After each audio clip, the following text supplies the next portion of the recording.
Something fundamental just shifted in the global power structure, and Washington might have miscalculated badly this time. President Trump fired what he thought would be another routine salvo in his economic war, tariffs on Mexico and China, expecting the usual compliance we've seen for decades. But this time, the response was different. Mexico's President Claudia Sheinbaum didn't blink. She didn't apologize. She didn't negotiate behind closed doors. Instead, she went public, methodically dismantling Trump's justifications point by point, promising reciprocal tariffs, and calling his bluff on migration and fentanyl narratives. Meanwhile, Beijing responded with calculated precision, signaling they've prepared for exactly this scenario. What we're witnessing isn't just another trade dispute, it's the unraveling of America's ability to dictate terms unilaterally. The dollar's weaponization, sanctions overreach, and aggressive posturing have finally pushed nations to coordinate their resistance. The unipolar moment is ending, not with a bang, but with sovereign nations simply saying no, and the implications for American economic dominance are staggering. Let me understand the situation as it actually unfolded, because the details matter enormously here. Trump announced sweeping tariffs that would fundamentally reshape North American trade relationships, and what happened next reveals far more about the current state of global power than any policy white paper ever could. Mexico's response wasn't the panicked capitulation we've grown accustomed to seeing from smaller economies when Washington flexes its muscles. President Claudia Sheinbaum stood at her podium and delivered something we rarely see anymore, a measured, factual rebuttal that didn't rely on emotional appeals or desperate pleading. She presented data, she cited agreements, she reminded everyone that Mexico has been cooperating extensively on migration issues, that the fentanyl crisis is fundamentally a demand problem within the United States, and that tariffs would hurt American consumers and businesses just as much, if not more, than Mexican interests. This wasn't theater. This was a head of state saying, in diplomatic but unmistakable terms, that the era of Mexico simply absorbing whatever punishment Washington decides to mete out has come to an end. Now, you have to step back and appreciate what this represents in historical context. For generations, Latin American countries have been in an impossible position. The United States has wielded economic coercion as a primary tool of foreign policy throughout the hemisphere. Whether through the International Monetary Fund, direct sanctions, support for regime change, or simple bullying in trade negotiations, Washington has maintained a kind of economic imperial control that doesn't require military occupation. Countries in America's so-called backyard learned to navigate this reality by bending, compromising, and ultimately accepting terms that favored American interests. The pattern was so consistent, so reliable, that it became embedded in how American policymakers think. They genuinely believe that threats of economic pain will always produce compliance. But something has changed in the underlying architecture of global power, and Sheinbaum's response is a symptom of that change, not an isolated incident. What enabled her to take this stand? That's the question we need to ask, because national leaders don't suddenly develop courage in a vacuum. They take bold positions when they have options, when they're not completely dependent on a single economic relationship, when they can see alternative pathways forward. Mexico's trade relationship with China has been growing steadily for years. Chinese investment in Latin America has exploded over the past 2 decades. The Belt and Road Initiative, whatever you think of China's broader intentions, has provided countries with an alternative source of infrastructure financing and development capital. This isn't about Mexico becoming a Chinese client state. That's the simplistic narrative that American commentators want to push. It's about Mexico having enough economic diversification and enough alternative partnerships that it doesn't have to simply accept whatever terms Washington dictates. That's a fundamentally different geopolitical reality than what existed even 15 years ago. And then there's China's response, which was equally telling in its restraint and calculation. Beijing didn't engage in heated rhetoric. They didn't threaten immediate retaliation. What they did was far more concerning for American interests. They signaled through both official channels and state media that they've been preparing for exactly this scenario for years. China has spent the better part of 2 decades building redundancy into its supply chains, developing domestic alternatives to American technology, expanding its network of trade relationships across Asia, Africa, and Latin America, and accumulating leverage through its role as the world's manufacturing center and increasingly as a major consumer market. When Trump announces tariffs, China's response essentially communicates that they can absorb the pain, that they have options, and that a prolonged economic confrontation might hurt the United States more than it hurts them. Whether that's true or not almost doesn't matter. The fact that they can credibly make that claim represents a massive shift in the balance of economic power.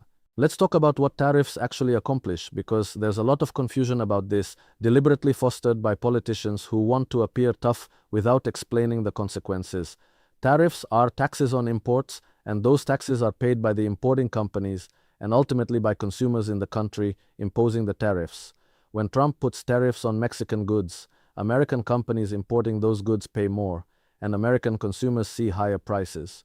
The economic theory is that this will make domestic production more competitive and encourage companies to manufacture in America rather than abroad. In practice, the results are far more complicated. Many goods simply cannot be produced competitively in the United States at current wage levels and regulatory environments. Many supply chains are so integrated across borders that you can't simply relocate production without massive disruptions and costs. And in a globalized economy, other countries retaliate with their own tariffs, which hurts American exporters. So you end up with higher prices for American consumers, disrupted supply chains, reduced exports, and often very little actual increase in domestic manufacturing. The political appeal of tariffs is obvious. They sound tough, they sound like you're protecting American workers, and the pain they cause is diffuse and delayed enough that politicians can blame other factors when prices rise or industries struggle. But the economic reality is that tariffs are a blunt instrument that often does more harm than good, particularly when deployed against major trading partners in an interconnected global economy. What's happening now is that Trump is betting he can use tariffs to extract concessions on issues like migration and fentanyl trafficking, treating trade policy as a leverage point for broader geopolitical objectives.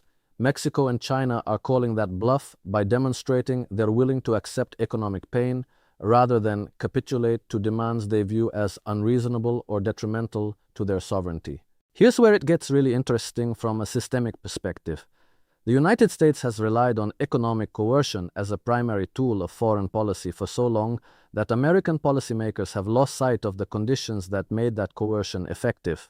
In the immediate post-Cold War era, America was the indispensable market, the indispensable source of capital, the indispensable provider of security guarantees, and the controller of the global financial system through the dollar's reserve currency status. Countries needed access to American markets, American investment, American protection, and dollar-denominated trade to prosper and develop. That gave Washington enormous leverage. But over the past 25 years, that leverage has eroded steadily. China has become a market as large or larger than the United States for many goods. Alternative sources of capital have emerged, particularly from China and Gulf states. Regional security arrangements have developed that don't depend entirely on American military presence, and the dollar's dominance, while still substantial, is being challenged by alternative payment systems, bilateral currency arrangements, and a growing desire among many nations to reduce their vulnerability to American financial sanctions. The weaponization of the dollar through sanctions has been particularly counterproductive from a long-term American interest perspective. Every time Washington freezes assets, blocks transactions, or excludes countries from the SWIFT system, it creates an enormous incentive for other nations to develop alternatives. Russia, after being hit with massive sanctions, has built alternative payment systems and dramatically reduced its dollar holdings. China has been developing its own international payment system and promoting yuan-denominated trade. Even traditional American allies in Europe have discussed creating mechanisms to bypass American financial controls when they disagree with US policy. The short-term power of being able to exclude countries from the dollar system is real and substantial, but the long-term consequence is that you motivate everyone else to build systems that don't depend on your cooperation. And once those alternative systems exist and reach critical mass, your leverage disappears. What we're seeing with Mexico and China's responses to Trump's tariffs is a manifestation of this longer-term erosion of American economic dominance. These countries are not acting out of emotional pique or irrational nationalism. They're making calculated decisions based on an assessment that they have enough alternatives, enough resilience, and enough support from other nations that they can resist American economic pressure. They're also making a longer-term bet that the unipolar moment is ending, that the world is moving toward a multipolar system where no single country can dictate terms to everyone else, and that accommodating American demands now would only encourage more demands in the future. From that perspective, drawing a line and accepting short-term economic pain makes strategic sense. Let's examine the specific issues Trump is using as justification for these tariffs: migration and fentanyl. On migration, the reality is enormously complex and doesn't fit into simple narratives about countries deliberately sending people to America. People migrate primarily because of economic conditions, violence, and lack of opportunity in their home countries. Mexico has actually been cooperating extensively with the United States on migration control, deploying National Guard troops to its southern border, accepting asylum seekers under the Remain in Mexico policies, and working to interdict migrants traveling through Mexican territory. The flow of migrants isn't something Mexico controls like a faucet. It's driven by conditions throughout Central America, South America, and even globally. Threatening tariffs doesn't give Mexico tools it doesn't already have, and it doesn't address the root causes driving migration.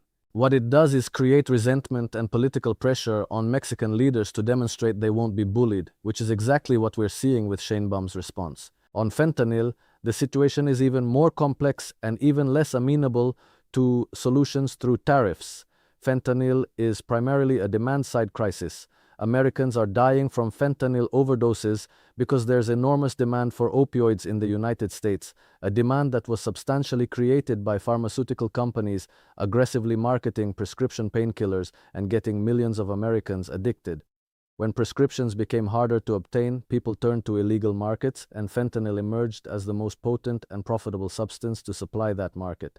The precursor chemicals often come from China, but they're routed through complex international supply chains, manufactured in clandestine labs in Mexico and elsewhere, and smuggled into the United States through pathways that are extraordinarily difficult to interdict. Both Mexico and China have taken steps to control precursor chemicals and crack down on manufacturing, but it's a cat-and-mouse game where enforcement is always playing catch-up to innovation in the illegal drug trade. Tariffs don't address any of this. They don't reduce American demand for opioids, they don't make interdiction easier, and they don't give Chinese or Mexican authorities better tools to control chemical supply chains. What they do is allow American politicians to claim they're being tough on the issue without actually implementing the difficult, expensive, and politically challenging domestic policies that would be required to seriously address addiction and drug demand. The broader pattern here is that the United States is trying to use economic coercion to solve problems that aren't primarily economic and that require cooperation, not confrontation. You cannot tariff your way to border security. You cannot sanction your way to solving a domestic public health crisis. These are complex challenges that require sustained investment, international cooperation, addressing root causes, and often accepting uncomfortable truths about America's own role in creating the problems. But that kind of approach doesn't produce headlines, doesn't satisfy voters looking for simple solutions, and doesn't allow politicians to appear strong and decisive. So instead, we get tariffs and threats and tough talk, which creates the appearance of action without actually solving anything, and which increasingly provokes resistance from countries that are tired of being scapegoated for problems they didn't create and cannot solve unilaterally. Now let's talk about what happens next, because the dynamics that have been set in motion here don't simply resolve themselves. If Trump follows through on these tariffs and Mexico and China implement retaliatory measures, we enter into a cycle of economic escalation that's very difficult to walk back without someone losing face. American consumers will see prices rise on everything from automobiles to electronics to agricultural products. American farmers and manufacturers who export to Mexico and China will see their markets shrink, supply chains will be disrupted, creating shortages and production delays. And all of this economic pain will have to be justified politically, which means doubling down on the rhetoric about why these tariffs are necessary and why the countries we're targeting are to blame for America's problems. Meanwhile, Mexico and China will face their own economic pressures, but they'll also have strong political incentives to demonstrate they cannot be pushed around, which means they're unlikely to back down quickly, even if the economic costs are significant. The real danger is that this becomes a self-fulfilling prophecy about deglobalization and great power competition. If the United States, Mexico, and China all start orienting their economic policies around the assumption that they're in fundamental conflict with each other, they'll start making decisions that make that conflict more real and more intractable. Companies will relocate supply chains based on political risk rather than economic efficiency. Countries will form competing trade blocs and economic alliances. Technology will fragment along geopolitical lines. And the integrated global economy that has, for all its flaws, contributed to rising living standards and reduced poverty worldwide over the past several decades will start to fracture. Some of that fracturing is probably inevitable given rising geopolitical tensions, but tariff wars accelerate the process and make it more chaotic and destructive than it needs to be. There's also a question of credibility and reputation that doesn't get discussed enough. Every time the United States makes threats and then either backs down or follows through with consequences that hurt America as much as the target country, it damages American credibility in future negotiations. If these tariffs go into effect and create economic pain without producing the desired policy changes from Mexico and China, what has been accomplished? The issues Trump wanted to address remain unresolved, but now American economic relationships with two of its most important trading partners are damaged, trust is eroded, and future negotiations will be even more difficult because everyone knows American threats may be empty or self-destructive. Alternatively, if Trump backs down and doesn't implement the tariffs after Mexico and China refuse to capitulate, that also damages credibility by demonstrating that tough talk doesn't translate into actual consequences. It's a lose-lose dynamic that's been created by substituting bluster for strategy. What's particularly striking about Sheinbaum's response is the way it appeals to international law, existing agreements, and mutual interest, rather than simply engaging in nationalist rhetoric. She's positioning Mexico as the reasonable actor that wants to maintain cooperative relationships based on rules and agreements, while implicitly framing the United States as the aggressor that's willing to violate the spirit of trade agreements for short-term political gain. That's significant because it shapes how other countries perceive the situation. If the international community largely sees Mexico as being treated unfairly, that creates sympathy and potentially support for Mexican positions. It makes it easier for Mexico to find allies and alternative partners. It contributes to a broader narrative that American leadership is erratic and unreliable, which has been a growing concern among traditional U.S. allies for years now.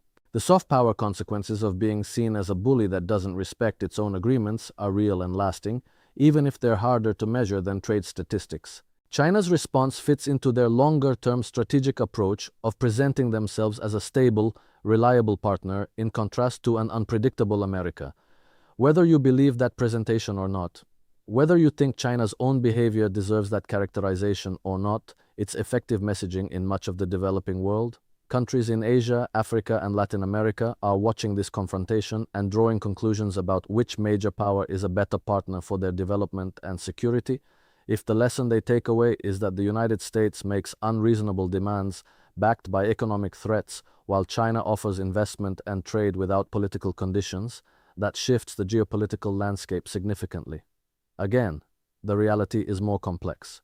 China absolutely attaches conditions to its economic relationships, just different kinds of conditions than the United States does. But perception matters, and right now, the perception gap is widening in ways that disadvantage American interests. The fundamental problem is that American foreign policy has not adjusted to the reality of reduced American power and increased multipolarity. The strategies and tools that worked when the United States had overwhelming economic and military dominance don't work as well when that dominance has eroded. Threatening tariffs was effective when countries had no alternatives and desperately needed access to American markets. It's much less effective when those countries have other options and when American consumers and businesses are just as vulnerable to supply chain disruptions as foreign producers. The United States needs a foreign policy based on persuasion, coalition building, addressing legitimate grievances, and offering positive incentives for cooperation. Instead, we keep reaching for coercion and threats because that's what worked in the past and because it feels strong and decisive. But increasingly, it's producing resistance, resentment, and the formation of alternative power centers that explicitly define themselves in opposition to American preferences. This situation with Mexico and China is a microcosm of the broader challenge facing American power in the 21st century. The world has changed, but American assumptions about how the world works have not changed accordingly. We're still operating from a playbook written in the 1990s when American dominance seemed permanent and unchallengeable. But that world is gone, and pretending otherwise by making threats we may not be able to back up or that may hurt us, as much as our targets is not a strategy for success. It's a path toward accelerated decline and increasing irrelevance. What's needed is a fundamental rethinking of what American interests are in a multipolar world, what tools are actually effective for advancing those interests, and what kinds of relationships and partnerships can be built that don't depend on dominance and coercion. That's difficult, intellectually challenging work that requires humility and willingness to compromise. It's much easier to impose tariffs and talk tough, but easy isn't the same as effective, and right now we're seeing the consequences of confusing the two.